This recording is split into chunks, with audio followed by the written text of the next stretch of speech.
Trust me, I'd probably have a lot more than $10 million right now if I had invested much sooner.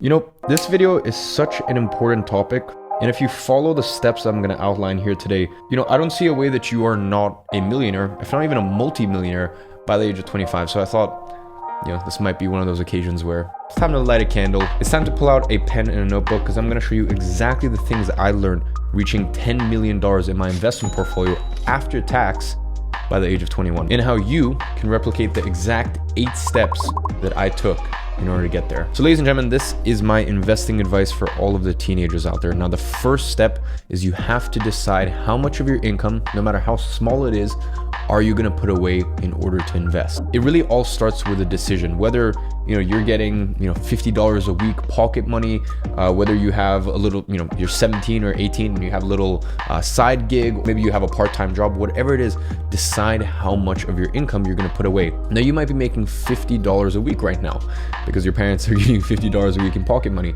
and you might go, if I put $10 away every single week, that's really not going to move the needle that much. You're right. But what happens when you get to a point when you're making $5,000 a week? And that could very much happen for you in your teenage years, maybe even your early 20s, whatever the case may be. And you, for 4, 5, 6, 7 years, have built up the habit of putting, for example, 20% of your income away. So maybe when you're 14 or 15, you're used to putting $10 away per week to invest. And let's say you land a high paying job, or maybe you start your own business. And as I said, you're making $5,000 a week and you are used to putting 20% of that income aside. That's $1,000 a week. That's a lot of money to be investing. So as I said, the first step here is decide how much money are you going to put away and invest. And think about it, not so much in terms of the amount of money, but in terms of percentage term of everything that you receive, how much you're going to invest. And bear in mind, when you're not making a lot of money, that percentage might be very small. And even if it's just 10 or 15 or 20%, that's okay. We're just trying to get you in the habit here. Now, my second piece of investment advice specifically for teenagers is find a way to have that money away from you. So what you can do is you can tell your parents, hey, I want to be serious about investing, because today it might be a small amount, but in my early 20s or even my mid 20s, this could be a very large sum of money. So I just want to get used to it and I want to train myself. When I give you money to put away into my investments, can you make sure that I don't take it out? Can you make sure that I don't touch it? Because something might come up. You might want a new PS5, or you might get tempted by the latest Travis Scott Nike collab. 101 different things could come up, right? But you want to make sure that you never touch that investment pile. So as I said, step number 2 specifically for teenagers is find a way to ensure that that money, is put away. And no matter how tempted you are, you cannot touch that money. And you don't need to do this for the rest of your life. I definitely don't give away my money to someone to safeguard and keep protected, because I'm worried I'm going to spend it all. But just while you're in these early years, and also while the amount of money may not seem significant to you, very quickly it will snowball and become a significant amount, but not if you pull that money out. Now, my third piece of investing advice for teenagers is get a credit card as soon as you can, and just spend a little bit on it every single month. Credit cards have so many benefits. And me personally, I wish I'd learned these benefits a long time ago. For me personally, I was just about to turn 20 when I started using credit cards. And bear in mind, at the age of 18, I was making anywhere from $100,000 to $200,000 a month profit. So, I was used to making a lot of money, but I was just using debit cards for everything, which was foolish. Wasn't building up my credit score, wasn't getting, the myriad of different benefits that you get from credit cards, like for example, pretty much free travel, just from the amount of money that I spend on the business either way. These costs are going to happen either way between my various different businesses. I did the calculations earlier. I get something like 55 upgrades a year. Like basically, more than an upgrade a week, from economy to business or business to first class. And that's just one of the benefits right there. So step number 3 is get a credit card. Make sure you do not spend a lot of money on it. It could literally just be like $20 or $50 or even $100 a month. Just something, you can even just put your Spotify and Netflix subscription on there and just make sure you pay it off, and just get used to the habit of having a credit card and paying it off every single month. Now, the fourth thing I want you to do is actually set up the infrastructure in order to invest. And here's what I mean by this. For the longest time, I didn't really start investing until I was 19, which was a big mistake. Trust me, I would probably have a lot more than $10 million right now if I had invested much sooner. They ask you how you are, you just have to say that you're fine when you're not really fine, but you just can't get into. So one of the reasons that I didn't was because investing seemed like this sort of scary world to me, right? You know, I didn't know how to set up a brokerage account. Even some of the crypto platforms back in 2017, 2018 were a little like just complicated to figure out in terms of, you know, wiring your money and this and that. I didn't really understand anything about the real estate market, about alternative investments, for example, like watches. So what I want you to do, and you know, in the year 2022, there are so many things that make it so easy to invest. You know, simple things like Robinhood or Webull. Like, it's very easy to take money and invest it, whether that be into stocks, whether that be into crypto, whether that be, you know, NFTs, even real estate. It's getting easier and easier these days for someone who's not a seasoned investor to get started and get investing. So what I want you to do is I want you to set up your, you know, it could be a Coinbase account or a Kraken account or a Binance account, right? Something that you can buy crypto with, and actually learn how to take money from your bank, you know, whether, once again, whether that could be $50 or $100, and know how to wire that and send that to your, you know, your Binance or your Coinbase account, so that way you can start investing. I want you to set up your Webull or Robinhood account, and you know, I don't have any affiliate links for any of these platforms. Just go, you know, type it in Google and get signed up, because that way you're removing any barrier or friction in order to invest. I want you to set up an OpenSea account. I want you to set up a Chrono24 account. I want you to, whenever you walk past a real estate agency in your town or city, I want you to, you know, actually look at the house prices and just get a feel for what are the house prices in your area. You know, I want you to spend a bit of time on Zoopla or Rightmove, wherever you are in the world, right? As I said, just to get to know, you know, why is one house worth more than another? Why does one house rent out for more than another? And you don't need to become an expert at any of this stuff. You know, you don't need to become an NFT expert and spend 24 hours a day on OpenSea, but you can just start to see patterns and stuff like that. Whatever avenue you want to go down. And, you know, for example, for me, all of my investments are with crypto, NFT, and watches, right? Like, that's just the area and the vertical that I am the most proficient and I understand the most. So that's just kind of what I stick to, and I know them very, very, very, very well. I know watch prices very well. I know everything that's going on OpenSea. I know everything that's going on in the crypto market. So as I said, whatever vertical you decide to go down, set up the infrastructure to be able to invest. So that way, if tomorrow you want to invest $1,000, you could do it, and there's nothing, you know, there's no excuses that you could give yourself. Now, my fifth piece of investing advice from someone who started their business, that business right there, my advertising agency, when they were 16 years old, and by the time that they were 21 years old, they had over $10 million net after tax in their investment portfolio.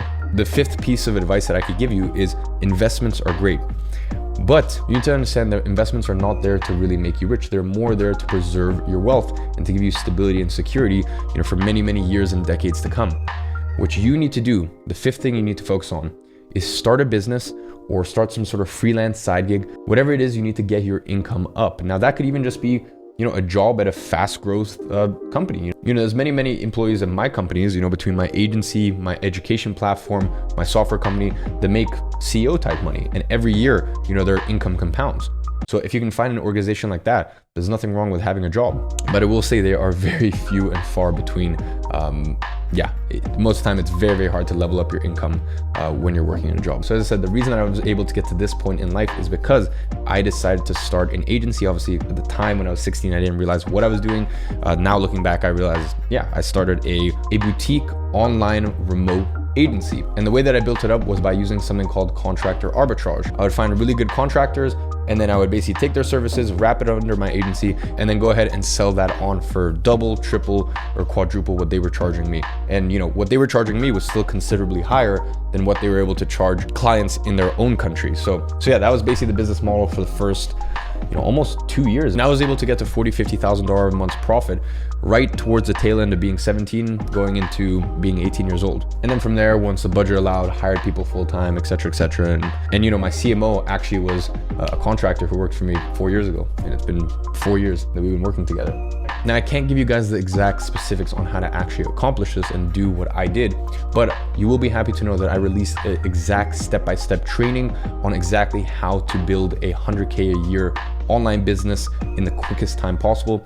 So you can find that on YouTube. I'll leave that as the first link down below as well. Make sure you finish this video and then go ahead and watch that. But as I said, the reason that I got to this point in life, I had that advertising agency that after 2 years, from 2016 to 2018, towards the tail end of 2018, when I was still 18 years old, when I was just about to turn 19, that business was doing over 6 figures a month profit. So that meant that I was able to take all of that cash, and what I should have done all the way from when I was doing 10K a month, right back when I was 17 and I just dropped out of high school, is I should have been investing a large portion of this. So, This idiot, all he did was he just sat on tons of cash up until 2020. Now, if you know anything about what happened in 2020 was a great year for investing if you deployed your capital. So I had over 7 figures cash, after tax, just sitting there.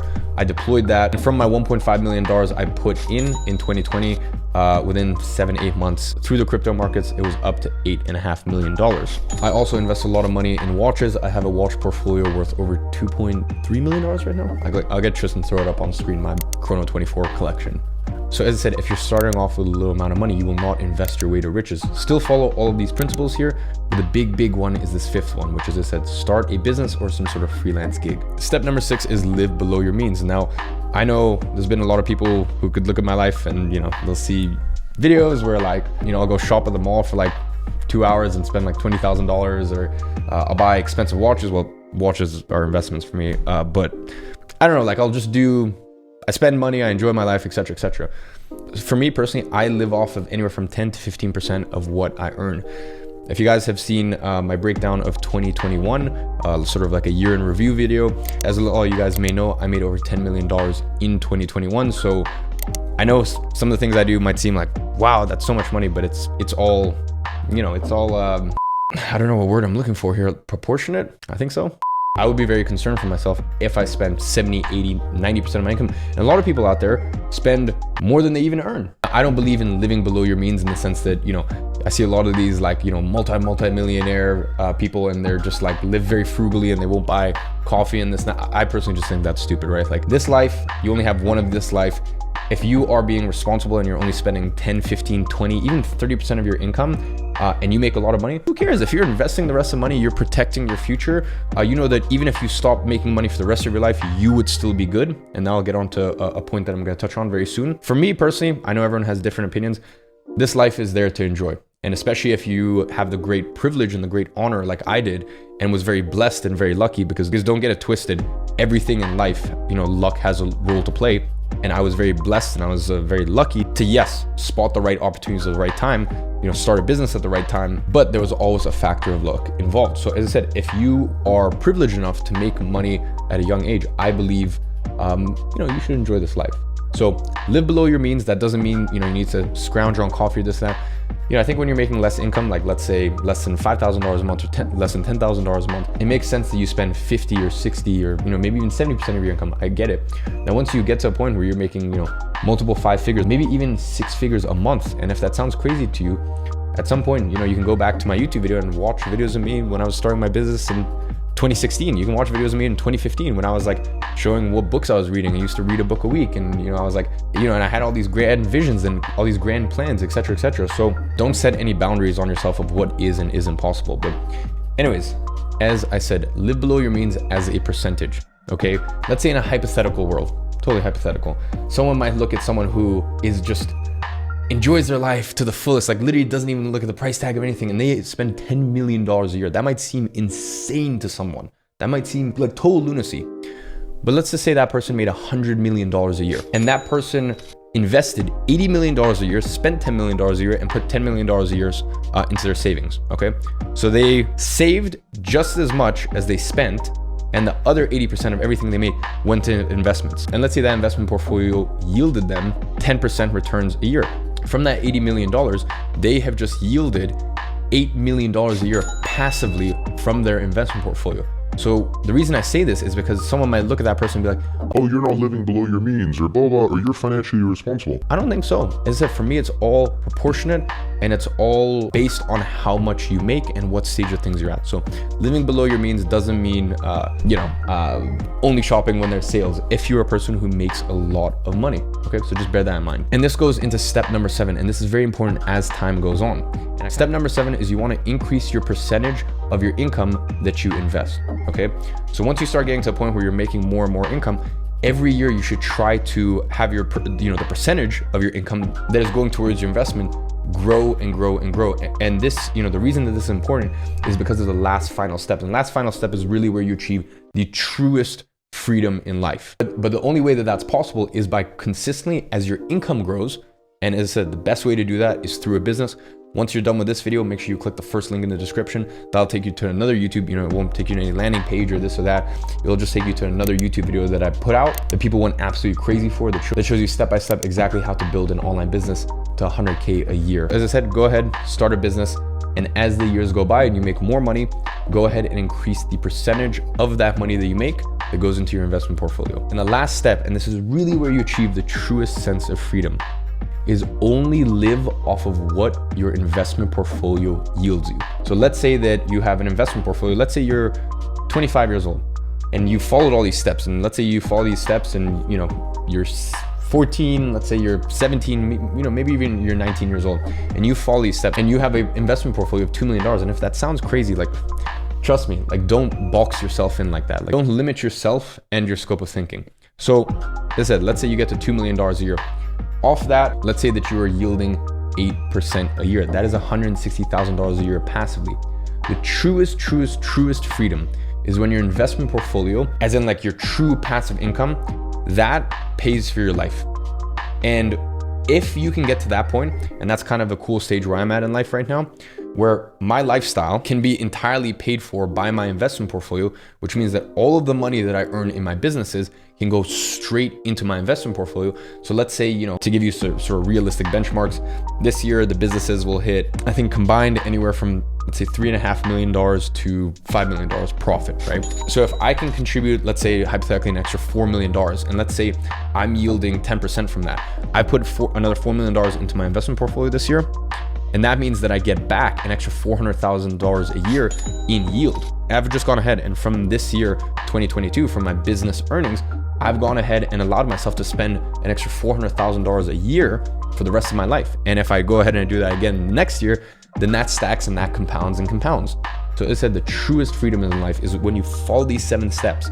And then that last 8th step, that gives you the stability, the calmness to know that I'm gonna be fine no matter what. I could stop working tomorrow and really nothing could ever happen. So for some of you, you will finish watching this video and you go, oh, that was cool, that was kind of interesting.